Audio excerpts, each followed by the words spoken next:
it's John Gierach that says his choices have always been for more time and less money. And that's kind of, I think, what we've done. That's our motto. Can you imagine being the fly fisherman who was this summer standing in Cobbessy Stream where it enters the Kennebec River? He looked around his feet and saw a sturgeon up to 10 feet long going right by his feet as he was fishing there. One of the things that certainly defined my childhood was just time outdoors. So that was where we focused all of our time as kids and just throughout my young life, adventuring and exploring in the woods and the fields. They're so precious, I would really refrain from killing any of those fish, mostly because I have such a deep respect for those fish and how valuable and what a precious resource we have here in Maine. Welcome to Flyline Podcast, where we enjoy the interesting stories behind the legendary guides and luminaries connected to Maine fishing. I'm Michael Jones. Today, we're joined by a special guest, Alex Poland. Alex Poland is an artist, entrepreneur, and guide on the Androscoggin River, where he combines his creative vision with a deep appreciation for Maine's waterways. Alongside his wife, Gretchen, Alex co-founded Western Maine Yurts, a unique space that blends their love of art, nature, and outdoor hospitality. In this episode, we talk about Alex's journey in balancing his art career with multiple business ventures, his experience exploring on the Androscoggin River, and the ways conservation and sustainable management practices influence his vision for the fishery. He shares insights into the cultural dynamics of local fishing, the challenges and rewards of building a business rooted in the outdoors, and his passion for painting fish as a way to capture the beauty of Maine's waters and express his creative drive. With a lifelong connection to nature and a dedication to preserving it, Alex brings a unique perspective to the intersection of art, business, and conservation. It comes with great enthusiasm to introduce the Flyline Podcast audience to this unique and talented artist and friend. Alex Poland, welcome to the Flyline Podcast. Thank you. It's great to be here. We are in the gallery, which also is / my studio where I paint out of at Western Maine Yurts. And we have some art displayed here and some Yurt merch and mugs and coffee and stickers. And it's just a neat space where we meet people, and we do our own podcast out of here too. And you've been on there as well. Oh, thank you. Just to clarify, Alex, tell us about this business, because you and Gretchen have just started this recently. Yes, we've been open just over 3 years. The process of the idea of doing this started much longer ago than 3 years. Probably about 8 years ago. With my art, I knew that I wanted to have some other means of revenue that could potentially become slightly more passive than what my current revenue was. And I grew up doing excavation for the majority of my life within our family business, which is obviously very labor intense. But fly fishing, my love of it, and art kind of started this brainchild of thinking about doing yurts, and also doing what I did with land and my clients. I was able to see that there was a niche where people really like connecting with the outdoors, was large acreage stuff where they wanted to just disconnect and have like a place to go. So I was like, I think the yurts would kind of fit into that. And so that's kind of how we went down this avenue of starting Western Maine Yurts. And the construction phase started 4 years ago. And it took about a year to get our first 8 done. How many acres are you on? We're on 128 acres. We have almost 2 miles of trail on site. We're able to groom with a snowmobile about 3/4 of a mile. So people are able to snowshoe and even walk on foot and do kind of our loop trail here. But a lot of what we have is very small, kind of almost like single track mountain bike style trails. We have 16 yurts total with 2 bathhouses, and one bathhouse basically serves a cluster of 8. So each, we have 2 sections of 8 yurts. Essentially, we have a lower section that we call Chandler Brook Village, which has its own outhouse. It's a little more laid out down there. So there's also a couple outhouses to help out with the yurts that are further away from the bathhouse. And then we have what is Chandler Hike Village, which is where we are today up above. We're on a little bit of a knoll up here, and we have 8 yurts that are situated closer together in a circular drive with a bathhouse in the middle. Tell us about glamping. Glamping. Yeah. So who are your clients? Our client, Before you answer that question, I just want to make an observation. Here we are on a Tuesday in February. yeah, It looks like you might have been full this last weekend. yeah, Yeah. Yeah. So this is a year-round, 4-season deal. it is. So It is. because you've made it so comfortable. Yes. The 4 season is a big aspect for us up here. The winter is our busiest time. Summertime is very busy. Leaf peeping is actually a much bigger thing than I even thought it was as far as attracting people to stay up here. We make it very comfortable inside the yurts for people. So it does not matter how cold it is. We've had temperatures down to 26 below, and the yurts are 70 degrees inside with a heater on a setting 3. We have 65,000 BTU propane heaters in them, which has helped because we did initially start out with wood stoves, but our demographic of individuals that rent here, what we learned was a big portion of them didn't have that experience. Even though they might want to have the experience of having a wood fire, it was a little bit challenging for them. So for convenience wise, the propane's been nice. I took a 10-year hiatus from going down to South America, and the lodge that I used to lease down there had 6 cabins. After 10 years going back, 4 of them had burned to the ground because they would rent them out to people traveling. Yes. And they didn't know how to operate wood stoves. 100% believe that, because what put us over that edge to move away from the wood was we had 3 experiences the first winter that were just a little bit scary. Like we had a girl that rented one year, and she, as near as I can tell, because I entered the yurt and it was actually like CSI. I felt like it was like crime scene investigation, because I was trying to figure out like what has happened here, because I walked in and it was all sooty. I had black soot all over the walls, the floor, everywhere. And we ended up having to go in and wash it all. But what we deducted happened was I believe that she thought that the wood stove needed, like the fire inside the firebox needed to be extinguished, like it was a campfire outside on a hot 100-degree weather day. And so she took the tongs, took fired logs, set them on the top of the wood stove, took the 2-gallon water jug, dumped water on top of that. So you can imagine the amount of soot and ash and everything that went on the floor. And then, the vapor and everything is putting soot and ash on the white interior of the yurt. And so anyways, yeah, we got through that. And then the logs got put back on the dry stack of firewood in there. So luckily they were fully extinguished, because, these were fully charred logs. If it had reignited, Which they can, I wouldn't have a yurt there anymore. So at that point, I believe it's my responsibility to serve my clients well. So at that point, if the wood fires are becoming a problem, that's my job to fix. And so we did that, and it's nice. Everybody loves the convenience of it. So you have a big propane truck rolling here? Yeah, we do. About once a month in the winter, we have a delivery, and then we shut the heats off in May. There's times we have requests. Well, I think this place is tremendous. There's nothing like it especially in the western part of Maine. So, Alex, you grew up just down the road. I did. I grew up in Woodstock or Bryant Pond. I've kind of joked around about that because everybody says one or the other, but like if you go to the post office, it's in Bryant Pond because it's on the edge of Bryant Pond, which, is the mailing address, but you live in the town of Woodstock. So it's interchangeable. You can say, I'm from Bryant Pond or I'm from Woodstock. Same thing. I love it. Yeah. A Mainism. That's what I call it. No, there is a little history about Bryant Pond. Didn't they have something about their phone system?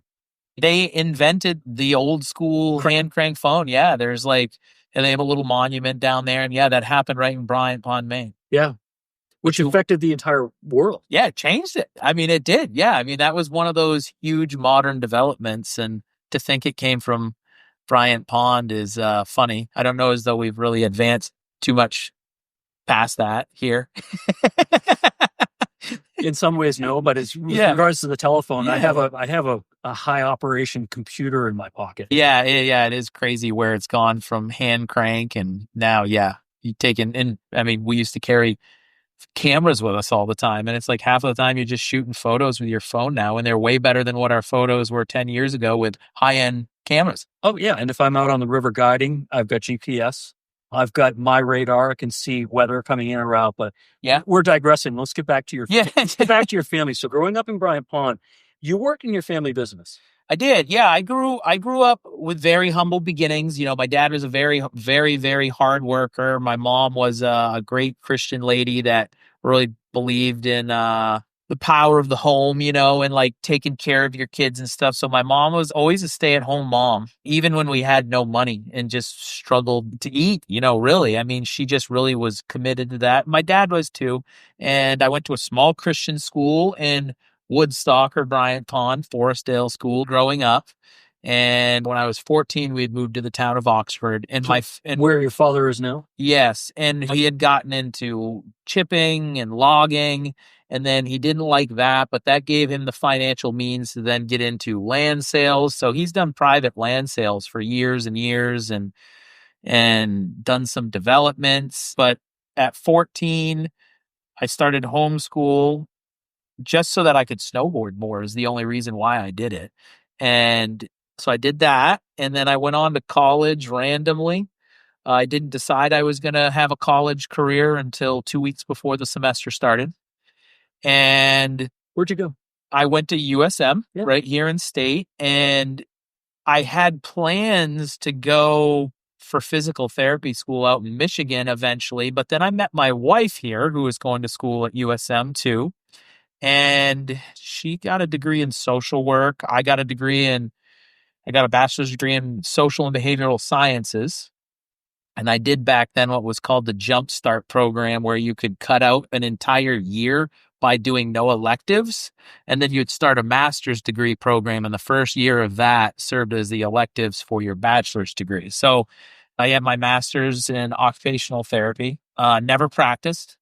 And I had a year left in that, and I decided that I enjoyed doing what I was doing within the family business. What were you doing? At that time, I was doing excavation. When I was about 16 or 17, my father bought out my grandfather because my grandfather did excavation his whole life. And then he started his business, I think back in the 80s. But my grandfather was at an age where he didn't want the stress of owning a business anymore. And my dad had advanced that he just had enough excavation work to do that it was just easy for my grandfather. And he's like, yeah, you want to buy all my equipment? And he still worked for it, you know? So I was I consider myself one of the luckiest people I know because I started working with my grandfather within my dad's business doing excavation when I was 16. And him and I worked together full time until it was almost 20 years that I worked with my grandfather because he was such a fit man. I mean, he was 75 years old, still working 40-hour work weeks if we needed him, and him and I were working together. So it was an amazing experience. It was like having a second dad. Right. And my dad, his personality, my grandfather's personality are so different. So I garnered so many different things in such a father-like role from these two important men in my life. How are they different, Alice? My grandfather was a content man. And that's probably the biggest thing that I could ever explain to somebody that he was able to kind of convey to all of his grandsons and granddaughters and everybody was, if you talk to my grandfather, he just had a way of, he didn't have to go do big things and he didn't have to go to exotic places and he didn't have to do anything special. He was just content. Like, nah. That's really cool. Doing what he was doing in the moment, you we know? can all learn a little from your grandfather. So much. And I think especially like in modern day America, you know, because it's like we're always so fast paced. But so that was great growing up with him. And he contrast him to your father. And my dad is a visionary.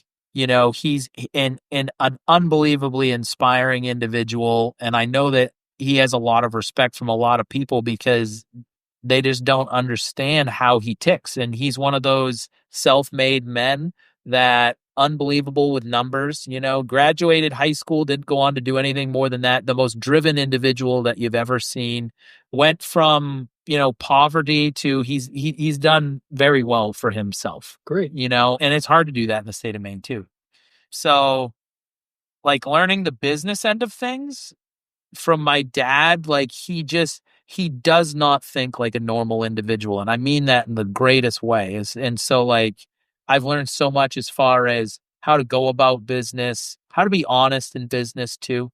There's so many people that I've had to deal with that just, there's not that level of honesty. He's just taught me a lot of core things, don't ask anybody to do anything unless you can pay them. You know what I mean? Like, and so that's just how he's always been. He's got a good reputation. But my grandfather, I remember us working together and my dad would come in and he might list off literally like 200 things within 1 minute of what needs to be done.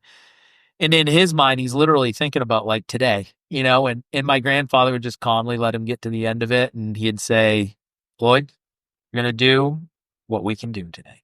I love it. You mentioned meeting Gretchen. Yes. You met her at USM? No, we knew each other's families. The church school that I went to, the church that's associated with that, she didn't go to the church I went to growing up, but she went to another church that's the same affiliation and stuff. So like our families like knew each other. We ended up just hanging out with the same kind of group of people. And yeah, we just kind of like hit it off. And she's 3 years older than me. Oh, I didn't know that. So yeah, so I was 19 when we started like dating and she was... You just started dating her for the Boone's Farm. Oh man, I used to joke around because, well, it's fun. It's even funnier because I don't drink. Oh, okay. I don't drink at all. I love it. But like, I thought it was a great joke. I'd be like, well, she can buy my booze. Yeah. And she didn't think it was quite as funny as I did. I thought it was a great joke, and it was equally funny because I don't drink. But yeah, no, we met young, and so she was 22, I was 19. When did you get married? Young. We got young. I was 20 and she was 23. We had only dated we were only together like a year. And, we've had our ups and downs, but it's been a great journey. And we have a beautiful place where we live now. We look at Mount Washington and we live down in Oxford on the same property as my dad. We got like 570 acres down there that we all live on. Wow. And everybody helps each other out. And it's a great situation. We got 2 awesome kids and they're going through their whole high school career and playing sports and doing that whole thing. And we're very, very lucky. They're both very self-driven kids. Yeah. We don't really have to work too hard to motivate them, and they do great in school and they come up here. I mean, that's the cool thing like that. I think being here and having the yurts has been great for me full circle. I grew up in a family business. You guys must come up here for the weekend. We do. We come up on the weekend because we do a lot on the weekend. We open the gallery and Sundays are big checkout days and the kids, they work up here on the weekends. So it's cool because I'm able to see them work in the family business and they love it. They'll be on the golf cart, and our guests that stay here love the fact that like Abner and Gracie, like the owner's children, clean the yurt. They just love it because so many people that come up here, I'd say probably 60, 70% of our group that rents here, it isn't even from Maine. Oh, no kidding. Yeah. We have a very high rate of like kind of our large major cities that come up here. So I'd say Boston obviously is probably our bigger one, but like Hartford, and a lot of people come up from Providence. And I mean, I'm shocked at the people that even drive up from New York for just a weekend up here. So what do you charge? Let's just get it out there. What do you charge for one night in a yurt here? So we only allow one nights during the week. Okay. What we do is if there is availability, sometimes I open up one nights, like let's say it's a slower weekend and there's a couple yurts available. Maybe on a Friday, I might open up one nights, but it varies depending on the season. And if it's midweek or a weekend, midweek is around 165. Weekend is around 189 for 2 nights or for one night. For one night. Yeah. And that's for 2 people. Right. And then it's $20 per person after that. So if you have 4 people that stay, you're going to spend 40 extra bucks a night. And then if you bring your little furry friend, that's $20 a night. Yeah. And I will say that guests being able to bring their dogs is like, it's huge. Oh, of course it is. It's huge. Yeah, and we've had the funny thing is I've had, local people that I know, they'll be like, "Oh, that must be absolutely horrendous with the dogs." I'm like, "Look, we clean up a little extra hair.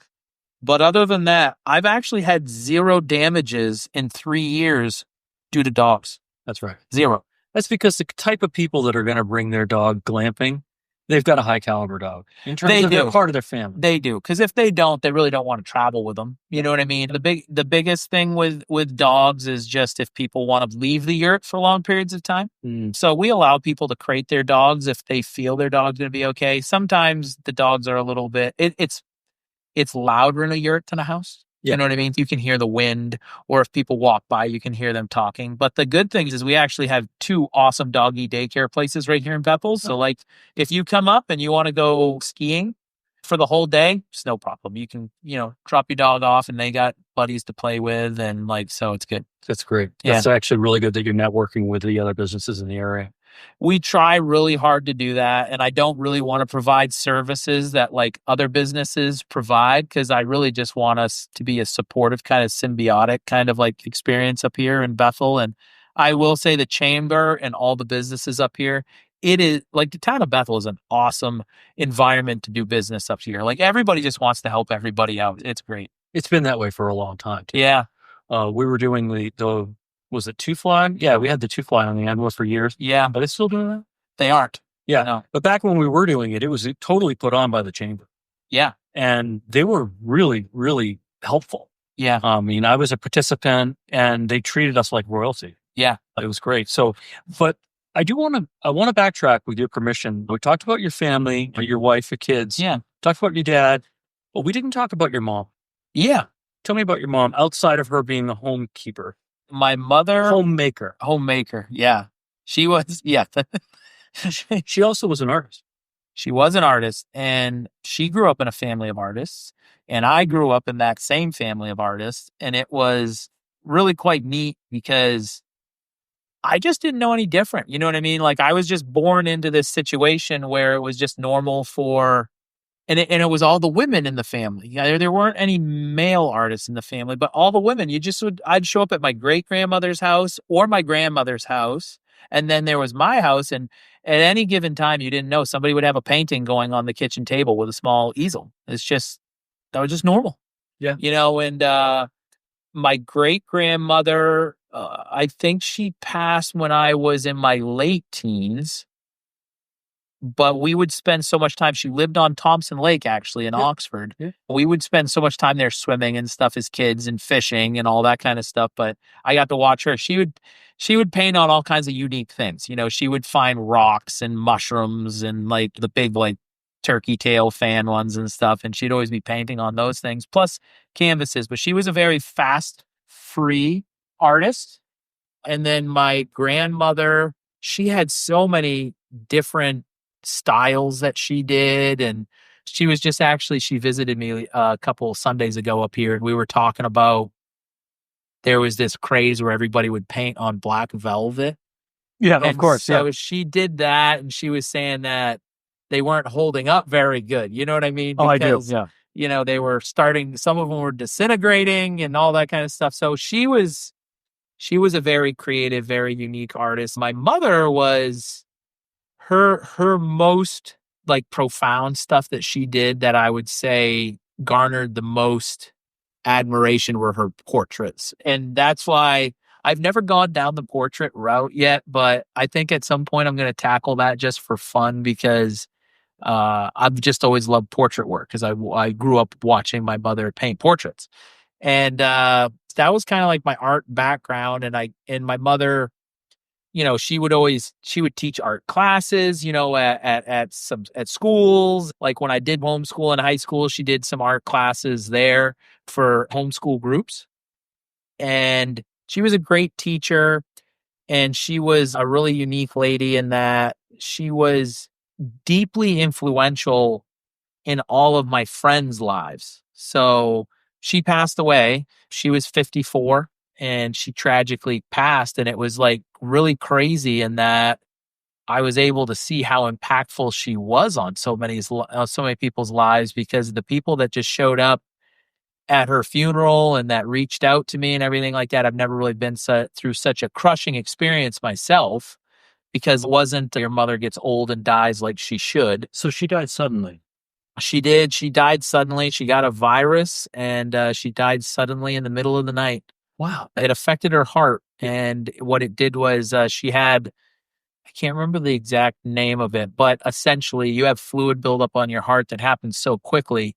It's congestive heart failure is something that happens slowly, and your pericardium around your heart is able to actually like stretch. Right. If it's given time. But you can have, it is rare, but you can have situations where you can have a virus that creates such fluid buildup that your heart eventually it just crushes itself because the pericardium can't stretch. So yeah, it was a tragic event for the family. And it really was just crushing to our family business. I mean, we still woke up and did what we had to do, but it was really, really difficult to do. And at that time, I was really involved in my own art, which my mom was a huge supporter of. And, it was awesome. But what was the weirdest thing was I didn't anticipate that it actually just 100% killed my creative drive. You told me that before. Yeah, it was like gone. I mean, obviously, the first 6 months afterwards, I just was trying to exist. You get up, you brush your teeth, you do the things that you got to do. I mean, grief is a really interesting thing. I'm not somebody that's ever experienced major depression, like a lot of people have, and friends and family and everybody that I know. But that's the closest thing to what I've heard it described as, is like kind of going through that. It was just like you're trying to move through mud. So yeah, to have like the creative spirit and drive to then sit down at a canvas and try to create something, it's like I just couldn't do that. Then I got involved with the whole construction phase of this, which ate up a lot of my time, which is why now it's like this is a really happy time for me, because it's like everything's finally come full circle. I've been able to heal from all of that loss. And we've had additional losses in the family too in the meantime, but we're coming out the other end. And I kind of have my creative spirit back, where like I sit down and I'm excited. Like I got a blank canvas, waiting right there for me. And I'll be thinking about it at night. I'm like, man, I can't wait to get back up to the gallery, or the studio. I can't wait to get back up there because I got to get working on that, and it feels good to have that joy of like the process, because creating art is an interesting thing. Everybody does it differently. Everybody has a different process. My process is very up and down, and my creative drive, like I always joke around about riding the wave when it's going, because that's how life is. You know what I mean? Inspiration is not a 24-hour thing. It is not a 24-hour thing. Exactly. You can't just turn it on. You got to be inspired, and my art, and I think fly fishing artists in general, you gotta catch something that inspires you to paint it too. You know what I mean? And it's definitely easier for me to be inspired to paint something that I caught, or an experience that I had. That inspiration is easy. Like commissioned work is harder. You know what I mean? And I know other artists understand that, but it takes more to get in the creative space to create something that two people have a vision for. How old were you when you painted your first fish? Do you remember? My first fish that so my first fish was not painted. My mother saved, so in the process of going through all this stuff, my mother saved photos that I sketched as a kid. And at like 5, I sketched like a school of salmon, and they were pretty rough looking, and they had really big teeth. They weren't exactly lifelike. I would say my first more realistic representation that I did, I was 13 or 14, and it was actually a sketch, like graphite, and it was an outdoor life magazine with a largemouth bass jumping with lily pads, and somebody had done a painting, and I did a sketching of that in an art class, and I still have that somewhere. In high school, I started a fly fisherman in the rain with a jacket. It was a really cool photo where the hood is pulled down over his head and his face is partially blackened out, and he's tying on a fly in the rain. Right. And that sits on an easel in my basement still. Oh, cool. Yeah. And I've thought about finishing it because my mother loved that piece and she always was after me to finish it. Yeah. And I'm like, I got to sit down and finish that. But I don't work with graphite that much anymore. I'm mostly painting now. Right. You are. And oil. Yes. I do oil. I do some of these drizzle paintings that you can see here too on the walls. And the drizzle paintings are a white primed canvas, and I basically drizzle house paint using a toothbrush on them. That's incredible. And they're fun, they're fast, they're free. I do them every once in a while when I feel a little stagnant or I've done enough in detail oil paintings that maybe I just want to be loose and free for a minute. I might do a few of those. People connect and like those pieces. I think part of it is there's high contrast levels. They're Bitcoin, captivating. And the price point is less, obviously, because a lot lower cost materials and a lot less time. My paintings, which are what I do the most of, I touched on this on one of my episodes on my podcast. Was I never had oil painted, and I went to my mother and was like, I've been catching these fish, because it was when I first started fly fishing that I got the inspiration to start doing fish. Right. Like before that, I had an artistic ability growing up naturally, just from my background and stuff like that. But I like the speed of sketching, and I just like black and white. All you're focused on is the tones. You don't have to really think about the color. So it's all about lighting and tones and stuff. I really enjoyed that. And then I started fly fishing, and then I started looking at some of my pictures of brook trout and rainbow trout and stuff. I was like, I really need to paint these. So I went to my mother and I was like, I want to paint. Like, what do I do? Like, I don't even know, She's like, if you're going to start out, Alex, just don't even mess with acrylics. Just do oils. And I'm like, yeah, but everybody says they're harder. She's like, just do them. She's like, but get these water miscible type oils, and they were kind of newer. Explain what that is, because I don't know.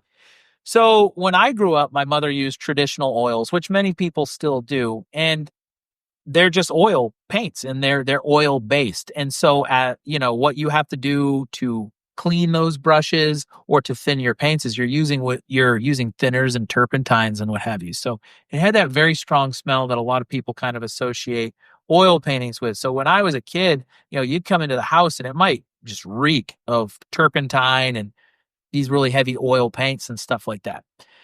Then what they did was, and I actually don't know the science behind how they've done it, but they've made it now so that you can wash oil paints, the water miscible oils, with soap and water. You can use Dawn dish soap, and it is the easiest cleanup process that you could ever imagine. And you aren't dealing with these really unhealthy solvents all the time, right? Because you'd get them on your hands and you're breathing them in all the time. And with oil paints, some of these colors that we achieve that are so rich and great are actually derived from heavy toxic metals, cadmium and all this kind of stuff. So anything that you can do to be healthier, I think, is probably a good idea. And my mother, she had become very health conscious as she aged. And so it was great, because she's just like, just go down this route and start this, go down the water miscible oils. She suggested that I use Holbein, which is a Japanese brand. They're harder to source. My local art shop, Steve at 100 Acre Wood right here in Norway, though, he gets them for me. Those are actually boxes of them sitting on my easel right there. But the colors you have, Alex, are so strong. Well, that's what I really like about the oil paints. Mm-hmm. I do like that, and I don't like paints drying quick. So you can achieve really great, vibrant colors with acrylic, but you're painting wet on dry because the paint's dry so quickly. My style is very playful. So there's times where I'm still playing with paint on a canvas day 2 because it's wet, and I'm laying wet paint on top of wet paint. And I do a lot of on canvas mixing. Everything doesn't happen necessarily always on my palette. That depends a lot also on the species of fish, what I'm trying to achieve, what the background is and what have you. But I do love painting with oil paints. I like the vibrancy of the color, but I like the workability of it. But then there's other challenges, because if I've done 4 paintings this year, and I've sold a couple of them, and luckily they've been to local people, because the hard part is if I have somebody from away, they might see on Instagram or something, a painting, and then they're like, I want that, can you ship it to me? And then sometimes it's a little bit of a turnoff if I have to let them know that it has to dry for a month. Yeah. Right. Before I'm comfortable enough to package it and like mail it off. So, I mean, there's challenges to oil paints.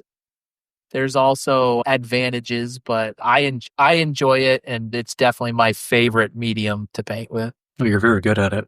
Thank you. Really, I mean, I have one of your hoodies that has the turning salmon. Yeah. One here. Yeah. I was down in South America with my friend Chris Van Hasteren. We were fishing for a week in Chile, and I caught a really big brown trout, and I'm wearing your hoodie holding that fish. I'll get you the photo. That's awesome. In fact, I'll put it on the website for this episode so other people can see it too. It's cool. I love seeing where that stuff travels. Yes.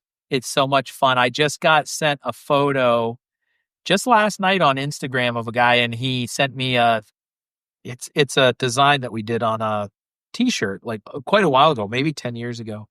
And it has a brown trout flank on it, on the chest.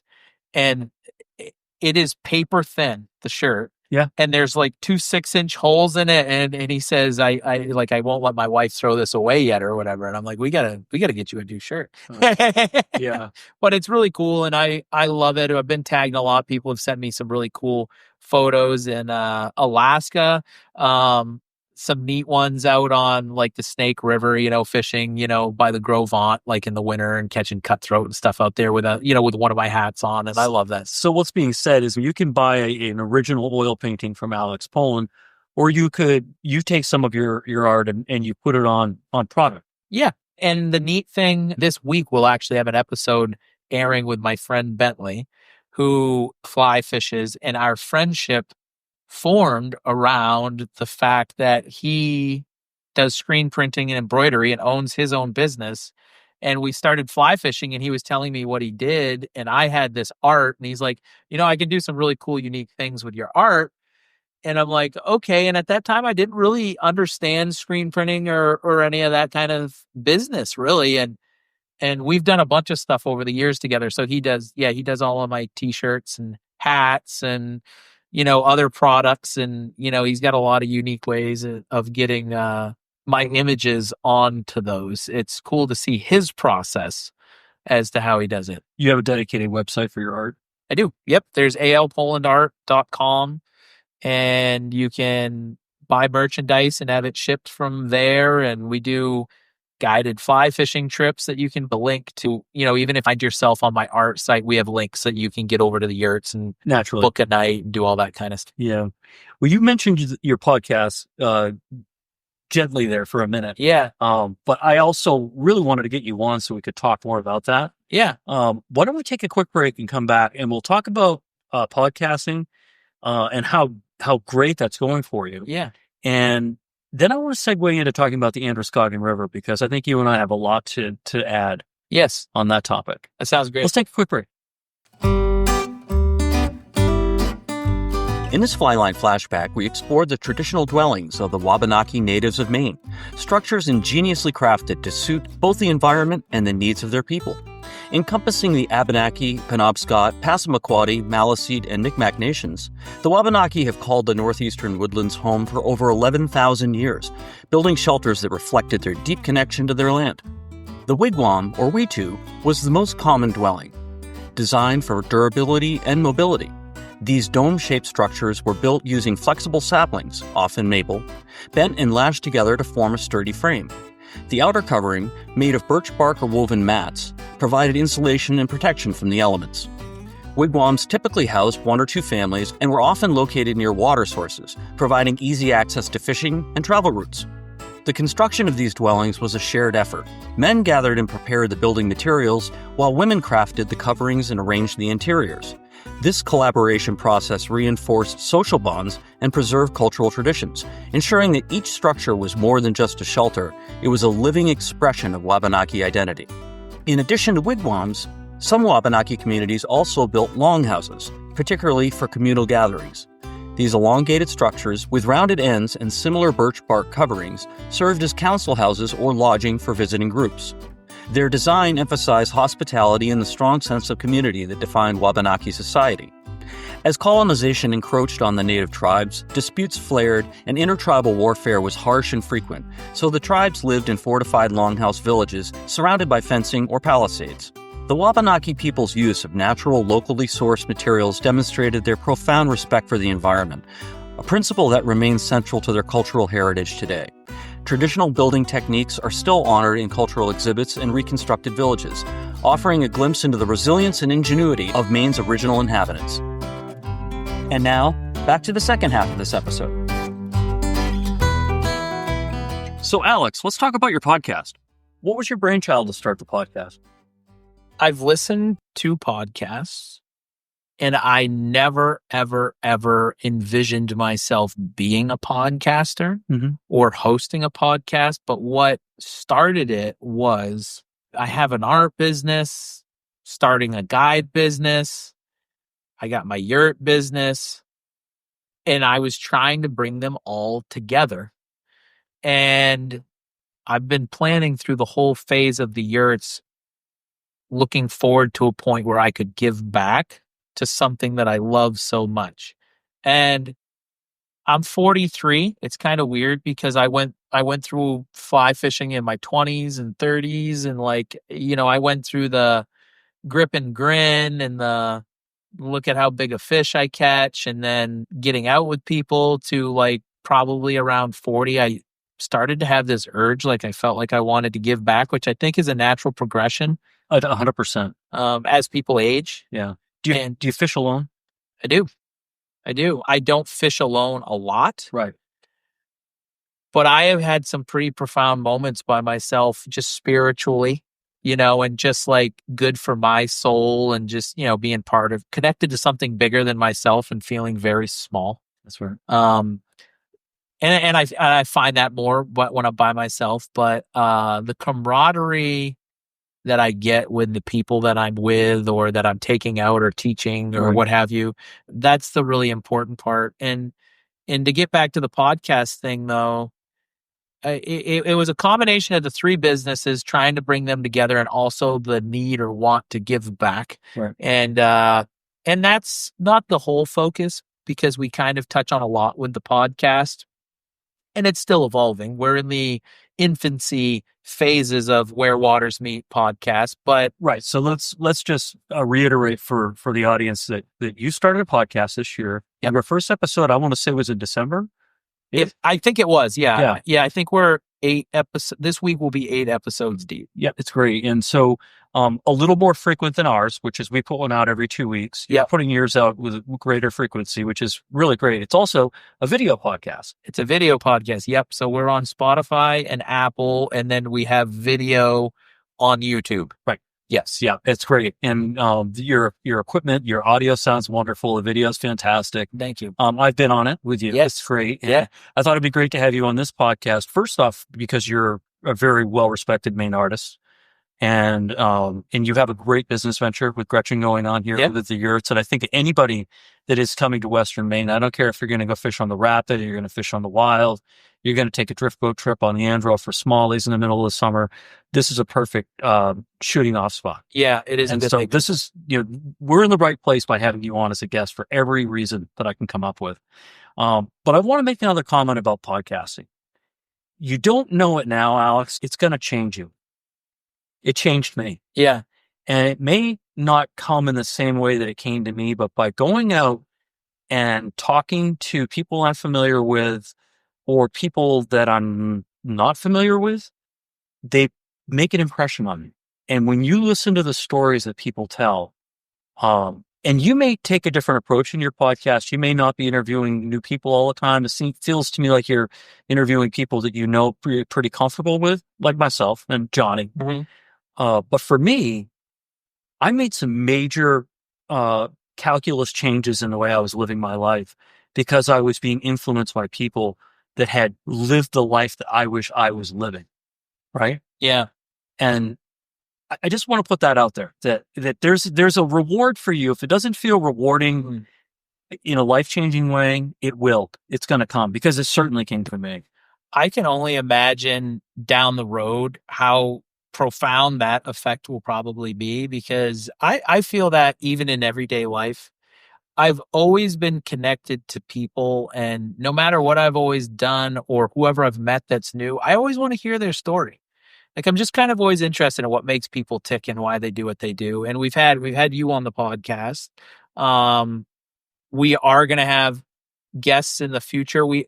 Our format is not going to be guest every time. That's okay. Some of them are going to be repeat people kind of within the community, and that's going to give us a little bit of diversity. But I do have some guests lined up that we're going to be having down the road, and not all of them are going to be fly fishing specific even. Right. And I kind of stated that before, in that the conservation end of things, and guiding, we have friends and people that work in the area that are very influential to what's happening in the outdoor business worldscape out here, Yeah. And they might not be fly fishing. But we obviously have, so far it's been very heavy on the fly fishing end of things, but I'm excited to see where it goes. And it's neat seeing the evolution of what's happening. And, we're doing some gear reviews and on the Vice fly stuff. And this week with Bentley we started a Tell Me More, because Bentley he's fly fished longer than I have year-wise. Bentley is your screen printing guy. He's my screen printing guy, yep. And he's fly fished longer than me year-wise. Sure. But he was very casual about it. And so, like, he was listening to some of our earlier podcasts that we had, and he was like, I kept just saying, like, well, tell me more, because there were some things that we were talking about in depth as far as like fishing styles or tactics or gear that he wasn't necessarily familiar with. So we came out when he came on with a Tell Me More segment.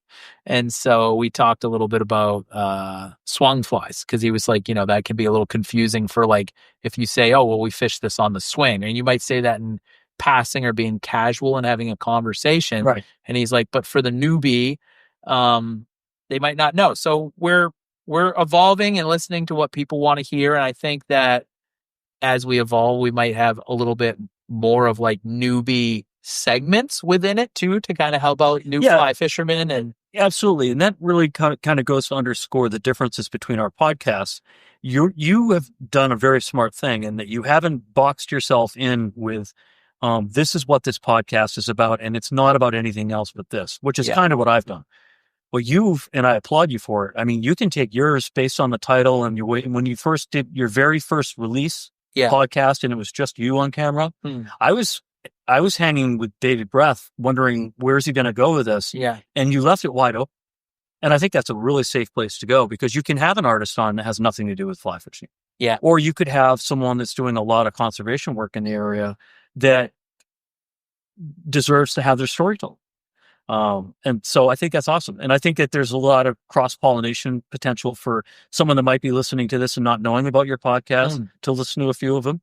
And just like when I was on your podcast, maybe a few of your friends and listeners might have come on to listen to some of my episodes that I've done with some great people. I think there's a lot of room for cross-pollination. And I think what's great is that we are doing different things. And I think they're equally as great, because I see, for me, we're different age demographics, and your experience within the Maine fly fishing landscape is obviously different than my experience in the Maine fly fishing landscape. And so the people that and the guests that you've gotten have been so important to the tapestry of what Maine is from the fly fishing standpoint. In your background, you have those connections, and it's been really cool to see you bring those to the forefront. And I really love your little historical snippet that you have. I've learned about Old Town Canoe stuff that I never even knew, and everything, at your breaks mid show, and like, it has a great flow, and I love it.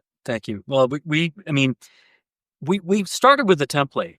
We knew that we wanted it to be no less than an hour. That's a good place to be, is an hour. A lot of podcasts can be only 20 minutes or even 10 or 15 minutes.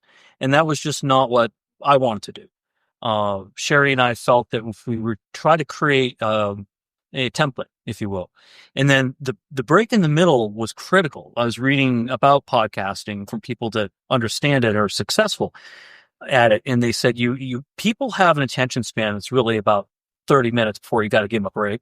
So the flashback was a great opportunity for me, because I love history. Yeah. Love it. I mean, I don't care what we're talking about, fiberglass fly rods or the DeWarm Atlas or anything.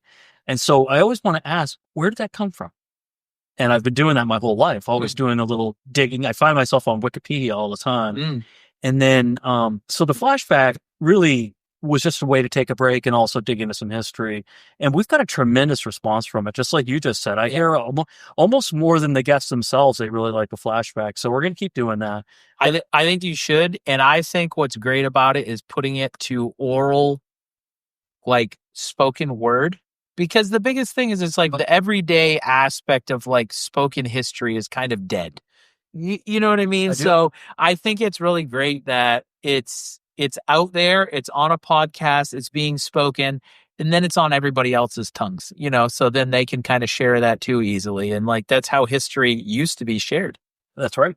But not as much now. Well, no, maybe, with podcasting, maybe there's some sort of a rebirth. Maybe, yeah. Hopefully. I mean, I like to think we're going really long on this. So let's do But I wanted to just, I think it's wonderful that you're getting into it. And, when I was younger and I saw younger guys getting into buying a new drift boat, I was very guarded. And I found that didn't serve me and that it didn't serve them either. Yeah. That I now know when I see somebody getting into guiding, I want to partner with it. I want it, rising tide raises all ships is, the classic mantra. And you're getting into guiding. Yeah. You just recently got your license. I did. Yeah. Let's talk about your guide service. Yeah, I did. I got my license in this past fall, and we're all geared up for this season. And I've essentially been guiding on this river though, to my family and friends who go out with me all the time. Like, I've taught so many friends and family that never fly fish how to fly fish on this river out of a drift boat or a raft. You got to do the math. I think I've been floating it for over 12 years now. Yeah. And I started out with a 13-foot raft, and that's kind of how my knowledge grew. And that's how we met. Right. Was I wanted to graduate from my raft. I had an NRS raft with a frame, and it served me well. I have no complaints. This is a great boat, but it's just very segmented. You have your front fishing section, your rear fishing section, and then you basically had kind of the rower section. It's just tough with kids and a dog for everybody to kind of get around. What kind of dog? Great Dane. Yeah, exactly. So yeah, having him with his big claws, like running down tubes and stuff was like, it was a nightmare. So I really wanted to have that walkthrough kind of design. And we talked about that in the podcast that you did with me. And one of my friends who is a guide on the Andro that I knew super good because we're always out on the river together on the weekends. Can I tell a story? Yeah, go for it. Yeah. So I was coming back from the river and I pulled into the Irving station in Bridgeton, right near where I live. Yeah. And I just sold a drift boat maybe 3 or 4 years ago to, was it Brian? Brian Reeder. Brian Reeder, right. Yes. And he was there, and I may not have this right. Either he had his drift boat or he had his drift boat. Yes. Which I recognized because I owned it for years. Yes. And it was Clacka. Yeah, it was a little Clacka, 15-footer. And I said, "Hey, how's it going?" He said, "Great." He said, "Do you know of any other boats for sale?" And I had my boat, which is now your boat. Yeah. And I said, "Well, everything's always for sale." You were at my house that afternoon. Yeah. On a Sunday. Yeah.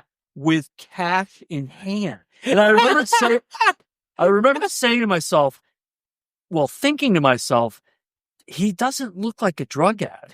You asked me, which was the funny thing. I remember you said, "Alex, if you don't mind me asking you, how do you have $6,500 in cash on a Sunday afternoon to buy this boat? Like, you seem like a stand-up guy." And I'm like, and I just laughed. And well, what you told me though, which is the truth, is that if you're in the land acquisition business, yeah, you need to be able to jump at a moment's notice. Yeah, I mean, you have cash because something pops up, and I mean, or maybe a boat. You never know. Like, yeah, and I was literally still had dates on the calendar to guide that season, and I think you and I had to negotiate like when you could take it.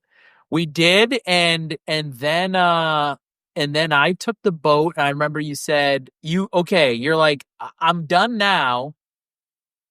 You can have the boat, but you didn't want to sell your oars. But you're like, but you can use the oars for the rest of the fall. Get yourself some oars, and then give me my oars back. That's right. And it actually was good because I actually was happy with the oars that I ended up getting for it. What do you have?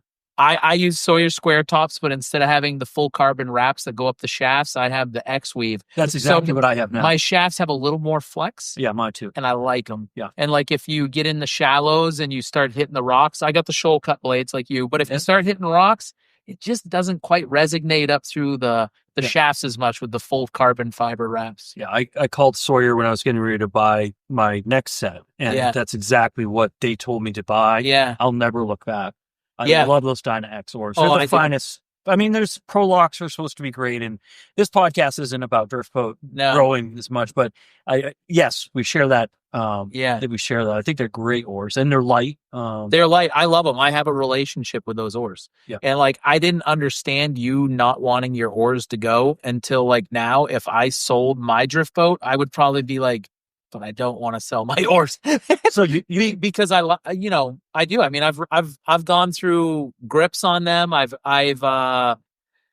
fully refinished them and stuff. And like, but I love those oars. Yeah. They're like, I have a relationship with them. It's like paintbrushes. Right. I describe them just like paintbrushes. Like you have a paintbrush and you like to do certain things with them, and you're sad when it dies eventually. And that's how I'll be when my oars die. And hopefully they don't. I mean, maybe I can keep them going, but I've had a similar connection like that with boats. Yeah. A certain boat, like your boat, I really loved your boat. That black and white hide was really, really, it was the first XL LP that I had. Mm-hmm. And it checked all the boxes that I had. And did you ever get floor inserts for it? I did. Yeah. I got floor inserts for it, just like what you had. Cause basically what you did was you sold me your boat. You ordered the identical boat, but it was in like blue jean blue or something. Levi blue. Yep. And, but you had your oars and you had your floor inserts. So I set mine up essentially exactly the same. And I love that boat. It's, the floor system is a strong point, I think, in it as far as easeability of people standing and fishing. And like, I mean, we could go on about the boat forever. I love it. Let's talk about the Androscoggin River. We used to have a group called the Upper Androscoggin Alliance. Yeah. The Upper Androscoggin Alliance. Yes. Was back in the day, we were doing a lot of float stocking. We were working with Trout Unlimited, the Mollyaka chapter. We were working with Rocky Frieda, who had the local order shop. And our thinking at the time was, in order to improve the fishery, we need to add more fish. Makes sense. Right. On paper. But not in reality. It's counterintuitive. So what do we know, or what have we learned? Yeah. So the Androscoggin River has been known for rainbow trout and trophy rainbow trout in the past. And what most people don't realize, which I think is a very important aspect to the conversation for ongoing conservation down the road, is that the rainbow trout, or the strain of rainbow trout that still exists, that's wild in the watershed today, actually was established in the 1930s. That's right. By federal stockings. And they somehow managed to survive in the river system. And the reason why I'm going to say river system is it's not just the Androscoggin River, because all of the tributaries played such a huge role, because in the 50s and 60s, that river made the top 5 most polluted river list in the country. That's right.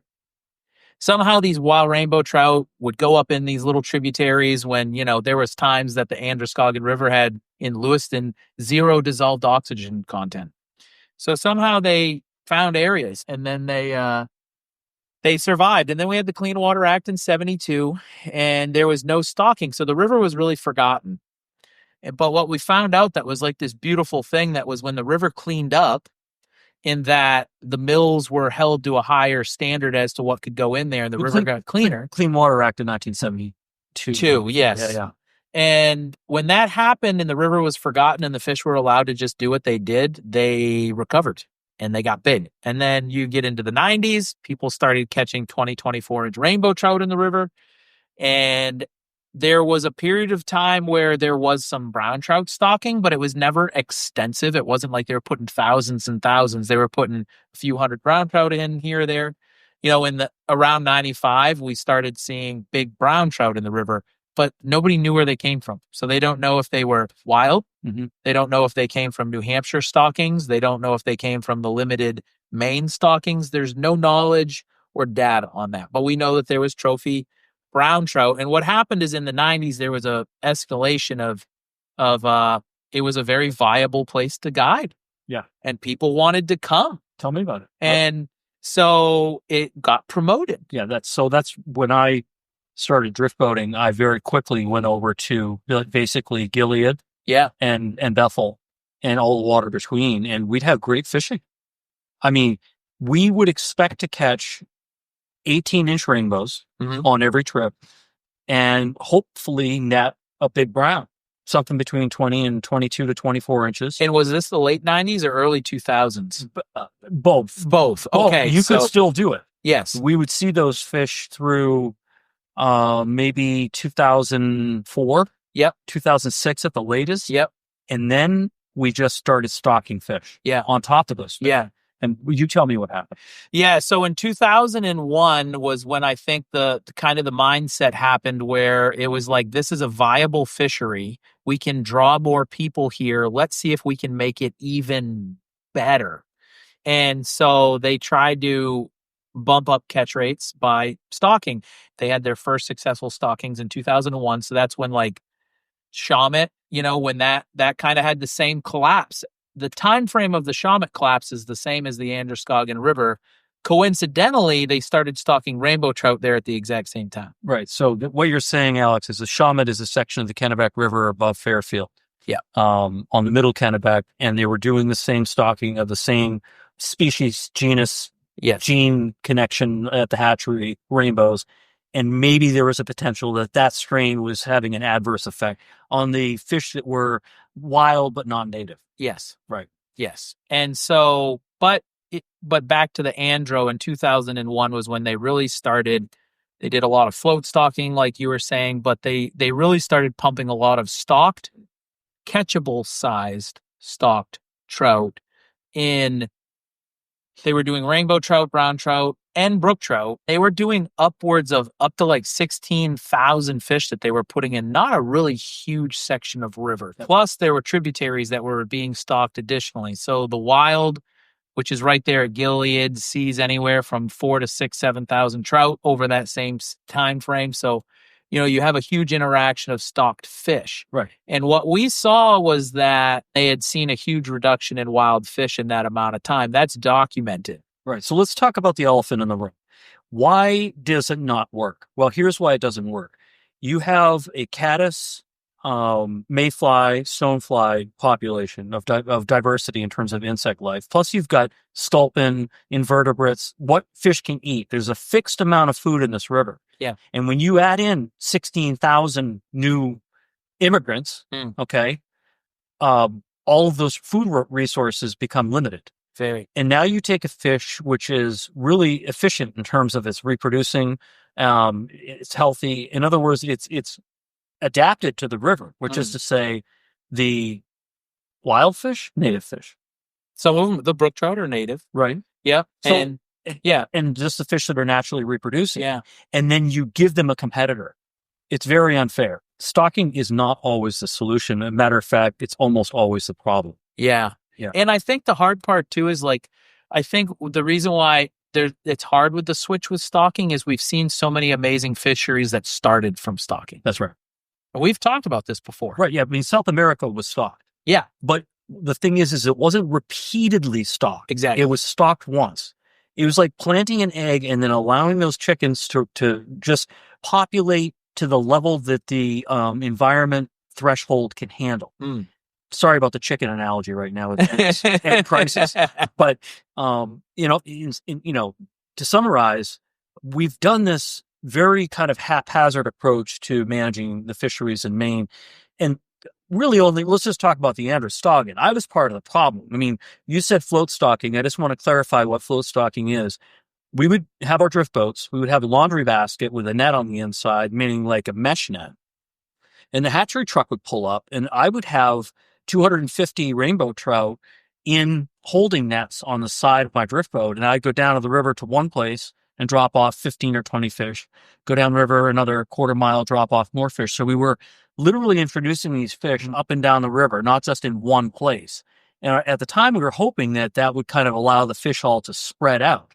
Well, what we were doing is we were infecting the entire river, where these wild fish that were naturally reproducing these, rainbow trout that have found a way to carve out a living and outcompeting them. Yeah. I think it would save the state to stop stocking the Androscoggin. And I think that we would see a return. I mean, like you said earlier, 45 miles of undammed water. It's huge. It is. It's big. And that's a great place to start. Yeah. And we already tried the stocking thing, with the float stocking and the overabundance of stocked fish, that why not just go 180 degrees in the opposite direction? I agree. And I think the unique thing about the Androscoggin River is that there's a lot of fisheries that they've been managed one way forever, right? Right. And so you don't really actually have a formula for success. You know what I'm saying? But what's interesting with the Andro is that we actually know what was done when it was awesome. And then now we also know that what we did hasn't worked and it's not as good, right? So the thing that I get is I'm like, just go back and do what you did when it was great. Which was actually nothing. Yeah, do nothing. Yeah. And if you want to put a couple brown trout in, put a couple brown trout in if you want to do that. You know what I'm saying? But I would love to see 5 to 6 years without it being stocked and see what happens. It's going to require a little bit of a culture shift, and whether you got to protect warm water, like, or cold water refuge spots, whether there's tributaries that certain areas have to be closed in the month of July or August, which I think is a great option on this river if you want to see a really good recovery. Right. But in order for that to happen, there might have to be a little bit of a culture shift because that's different than what we've done management-wise in Maine. I don't think it's outside of the realm of possibility because we shut down like the Moose River for spawning at the end of September, beginning of October. For that very reason, we know they're going to be there. Yeah. And you can't be walking all over them. You can't be beating the hell out of them. And you certainly can't be catching a wild rainbow that's 4 years old and Michael Brook or something on that section of the Androscoggin. Yeah. That it's got no place else to go. You're literally just threatening its life constantly. Yeah. So I think that any reasonable person, especially anglers are generally conservation minded. I think that we can get there. Yeah. I do. I think that we can get there. I think that something that the Andro might have for it, as far as people getting there, though, is that it's not a huge put and take fishery for some reason. Most of the people that do come there are there to enjoy it. I think the easiest way for somebody to care about something and be open to different ideas is if they love it. You know what I mean? And so that's the thing where it's hard because how does a river become overloved or underloved? And that's why I'm at a standpoint where I think like anybody that really loves something, it's kind of the same idea with guides. You know what I mean? Where like when you were younger, you were like, oh man, but now you're like, we're all part of the same group. Let's help each other out. You know what I mean? Well, I think to your point, that what's happened as a result of the Androscoggin crashing, I'm just going to use that term. Yeah. As a result of overstocking is the fishing is not good enough that we can, or hasn't been good enough in more recent years, to market it as a reliable trout destination.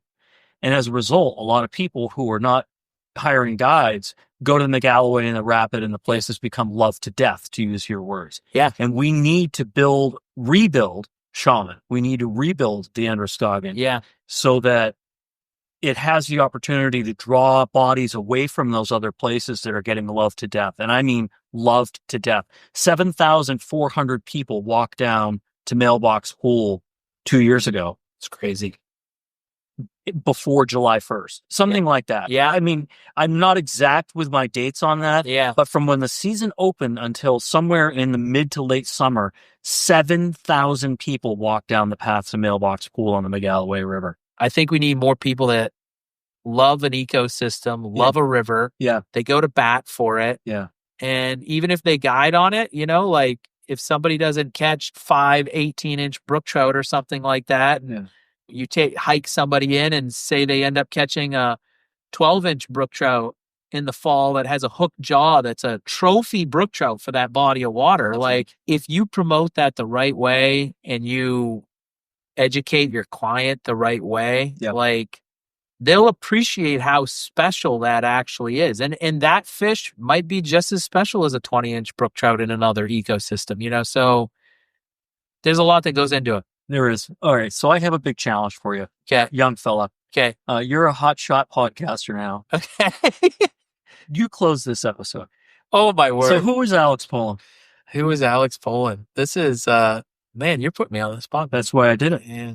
Alex Poland is a born and raised Mainer who has tried more things than he probably should have over the course of his life to get where he is today, and has a love and appreciation for the people that make up the landscape of Maine and who we are, and really is at a point where I just like making connections through fly fishing and the outdoors and having people stay at the yurts and put them in touch with the outdoors.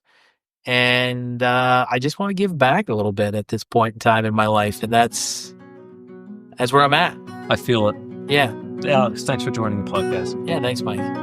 That brings us to the end of this episode. Thank you for joining us for this intimate discussion, and thank you for listening to Flyline Podcast. We're proud to be sponsored by Geiger, the world's largest family-owned promotional products distributor based in Lewiston, Maine. Their support helps us share the rich history of Maine's fishing community through the stories that will be cherished for generations. A new Flyline Podcast episode is released every 2 weeks on Tuesdays, so be sure to come back to meet our next famous guest. Until then, this is Michael Jones, and we invite you to visit the blog section of our website to enjoy photos and contributions from our guests and experience all of the episodes at flylinepodcast.com.